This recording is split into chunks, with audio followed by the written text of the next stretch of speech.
Hello guys, প্রথমত বলি এই ভিডিওটা তোমাদের জন্য অনেক বেশি গুরুত্বপূর্ণ, কারণ এই ভিডিওর মাধ্যমে তোমরা কিন্তু স্বল্প সময়ের ভিতরে upcoming fix tonight update সম্পর্কে কিন্তু জানতে পারবা।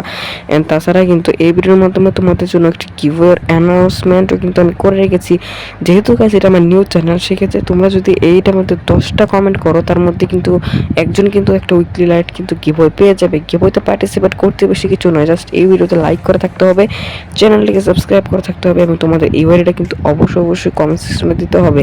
আচ্ছা, এখন তোমাদেরকে আমি OP54 আপডেট রিলেটেড অনেক কিছু কিন্তু ক্যারেক্টারের পরিবর্তন সম্পর্কে জানাবো। তোমরা একটা মনোযোগ সহকারে ভিডিওটি দেখো। আচ্ছা, প্রথমত আমি তোমাদেরকে হোমার ক্যারেক্টারের বিষয়টা কিন্তু তোমার ক্লিয়ার করে দিচ্ছি। তোমরা একটু মনোযোগ সহকারে ভিডিওটি কিন্তু দেখবা, ঠিক আছে? তো হোমার ক্যারেক্টারের দিকে যদি আসো, তোমরা OP54 আপডেটের পর তোমরা কিন্তু ল্যান্ড করার পর তোমাদের হোমার ক্যারেক্টারটা এভাবে হচ্ছে চার্জ হতে থাকবে। অ্যান্ড তারপরে কিন্তু তোমরা এখান থেকে হোমওয়ার্ক ক্যারেক্টারের প্রথম যে স্কিলটা যদি তোমরা বেছে নাও, সেই ক্ষেত্রে কিন্তু এখান থেকে প্রথম যে স্কিল তোমরা এখানে দেখতে পাচ্ছ, এটা যদি তোমরা বেছে নাও, সেক্ষেত্রে কিন্তু হোমওয়ার্ক ক্যারেক্টারটা কিন্তু তোমাদের দূরে থাকা এনিমি 100 মিটারের ভিতরে কিন্তু যাবে। এনিমির কাছে গিয়ে সেটা কিন্তু 25 ড্যামেজ কিন্তু দিবে, ঠিক আছে? তারপরে কিন্তু এই এনিমির যে তোমার থেকে 5 থেকে 5.5 মিটার দূরে কিন্তু এনিমিকে স্লো করে দেবে তার মুভমেন্ট। অ্যান্ড তার পরবর্তীতে যদি তোমরা এখানে ইউজ করো, সেক্ষেত্রে কিন্তু তোমাদের দুইটা ড্রোন ওপেন হবে। একটা কিন্তু তোমাদের মাথার উপরে থাকবে আর দ্বিতীয়টা তোমাদের পায়ে সারবোটের মতো কিন্তু কাজ করবে। কিন্তু মাথায় রেখো, এইটার কিন্তু তোমাদের এনিমিকে ড্যামেজ দেবে মাত্র 5, কিন্তু আগেরটা তোমাদেরকে 25 ড্যামেজ দিত। আর এটা কিন্তু তোমরা ভাই প্রতি ম্যাচে একবার করে চেঞ্জ করতে পারবা, বারবার করে কিন্তু দুইটা চেঞ্জ করতে পারবা না। এই কথাটা তোমরা মাথার ভিতরে রাখো। তারপর তোমাদেরকে আমি ওকংয়ের বিষয়টা ক্লিয়ার করে দিচ্ছি।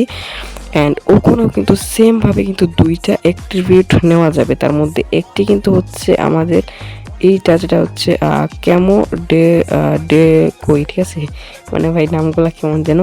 তো যাই হোক, প্রথমটার দিকে যদি আমরা লক্ষ্য করি, সেক্ষেত্রে তোমরা কিন্তু প্রথমটা যদি এখান থেকে নেও, সেক্ষেত্রে তুমি ওপেন হওয়ার পর তোমাদের সামনে থেকে কিন্তু একটি পুতুলের মতন, মানে পুতুল কিন্তু দৌড়িয়ে যাবে। সেক্ষেত্রে তোমরা যদি ওপেন হও, তাহলে এইভাবে পুতুল দৌড়িয়ে যাওয়ার পর এনিমি কিন্তু কনফিউজড হয়ে তোমার এই পুতুলকে মারা শুরু করবে তোমাকে ভেবে। আর সেই সুযোগে তুমি তোমার পজিশন চেঞ্জ করতে পারবা বা এনিমির মাথার মধ্যে বসিয়ে দিতে পারবা। অ্যান্ড যদি আমরা পরবর্তী স্কিলের দিকে যাই, সেক্ষেত্রে তুমি যদি ওকন হও, তাহলে তোমার 3টি শ্যামা আছে, যাকে বলা হচ্ছে ছায়া বলে, সে কিন্তু 3টা হয়ে যাবে। মানে তুমি কিন্তু 3 রকম হয়ে যাবে, আর তুমি ওকন হলে 3টা ওকন বের হবে। সেক্ষেত্রে এনিমি কিন্তু মানে কনফিউজড হয়ে যেতে পারবে। তাছাড়া কিন্তু স্কারেও একটি পরিবর্তন এসেছে। স্কার বর্তমানে কিন্তু স্কাইলার সারলে কিন্তু তোমাদের এক জায়গায় থাকে, কিন্তু এটা কিন্তু একটু সামনের দিকে এগোবে। মানে তুমি যখন স্কাইলারটা মারবা, তখন সামনের স্তূপগুলো ভেঙে সে কিন্তু এগিয়ে সামনের দিকে যেতে থাকবে, ঠিক আছে? তো সেটা কিন্তু অনেকটাই মানে এনিমি যে পিছায় গ্লোয়াল সারে, সেটা কিন্তু করতে পারবে না। তো তারপরে সেকেন্ড ক্যারেক্টার স্কিলের দিকে যদি যাও, তাহলে কিন্তু এখানে গুলি করবে। মানে স্কাইলারটা সারার পরে কিন্তু সেগুলো গুলি আকার হয়ে কিন্তু সামনের দিকে যাবে, অ্যান্ড সেগুলো কিন্তু গুলি করে কিন্তু গ্লোয়ালগুলো এভাবে ভেঙে দেবে, যেটা দেখতে কিন্তু অনেকটা ইন্টারেস্টিং এবং অনেকটা লেজেন্ডারি। এটা কিন্তু অনেকটা খাতারনাক একটা ডিজাইন করে ফেলছে। আচ্ছা, এখন তোমাদেরকে আমি অস্কার রিলেটেড কিন্তু কিছু আপডেট তোমাদেরকে দেবো। অস্কারও কিন্তু দুইটা অ্যাবিলিটি থাকবে, যেটার মধ্যে একটি কিন্তু হচ্ছে, দেখো এভাবে কিন্তু তুমি যখন অস্কারটা মারবা এনিমির দিকে, তখন কিন্তু দুই পাশ দিয়ে দুইটা শ্যাডোর মতন কিন্তু যে এনিমিকে ধাক্কা মারে 25 ড্যামেজ দিবে, ঠিক আছে? তারপরেরটা যদি তোমরা ইউজ করো, তাহলে কিন্তু তোমরা 8 সেকেন্ড এভাবে সামনের দিকে যেতে থাকতে পারবো। অর্থাৎ অস্কার একবার অন করলে কিন্তু ভাই 8 সেকেন্ড কিন্তু সামনের দিকে দৌড়িয়ে যেতে পারবা। সেখানে কিন্তু ভূমিকম্পের মতো এনিমি সহ এনিমির গ্লোয়াল মোটামুটি তোমার অনেক দূর পর্যন্ত কিন্তু ভেঙে দিতে পারবা, ঠিক আছে? এটা গেল অস্কারের হচ্ছে আপডেট। এখন আমরা ক্রোনোর আপডেটে আসি। ক্রোনোর প্রথম যদি তোমরা এই অ্যাবিলিটিটা ইউজ করো, সেই ক্ষেত্রে কিন্তু ক্রোনো তোমার সাথে দৌড়াতে থাকবে, মানে তোমার সাথে থেকে কিন্তু ক্রোনো যেতে থাকবে। কিন্তু তোমরা যদি চাও যে ক্রোনোটা এক জায়গায় স্টপ করতে, সেক্ষেত্রে ক্যারেক্টার স্কিলের এই জায়গায় ক্লিক করলেই কিন্তু এটা স্টপ হয়ে যাবে। তো আশা করি তোমরা এই ক্রোনোর প্রথম অ্যাবিলিটিটা বুঝতে পারছো। এখন তোমাদেরকে সেকেন্ড অ্যাবিলিটিতে যাই। সেকেন্ড অ্যাবিলিটিটা অন করার পর তুমি এনিমিকে দেখতে পাবে, কিন্তু এনিমি তোমাদেরকে এইভাবে দেখতে পারবে, মানে ডিসকালার হয়ে যাবে। তুমি ইজিলি কিন্তু তোমার পজিশনটা চেঞ্জ করতে পারবা, আর এনিমি তোমাদেরকে দেখতেও পারবে না, ঠিক আছে।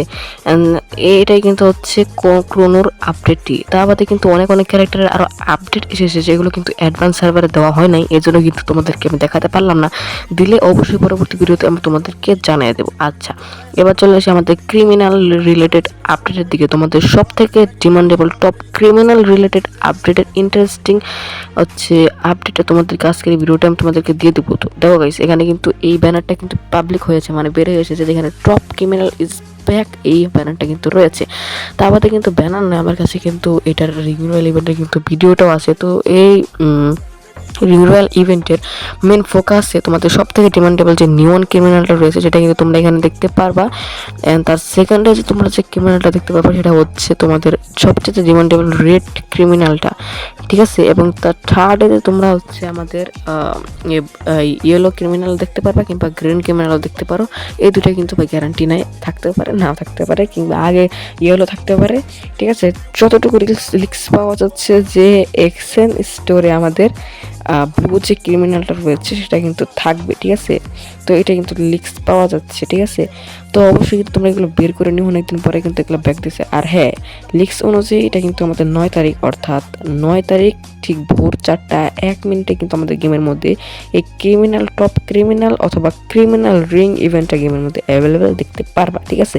তো তোমরা রেডি তো আমাদের ক্রিমিনাল রিলেটেড এই ক্রিমিনাল ইভেন্ট আমাদের গেমের মধ্যে অ্যাভেলেবেল দেখার জন্য?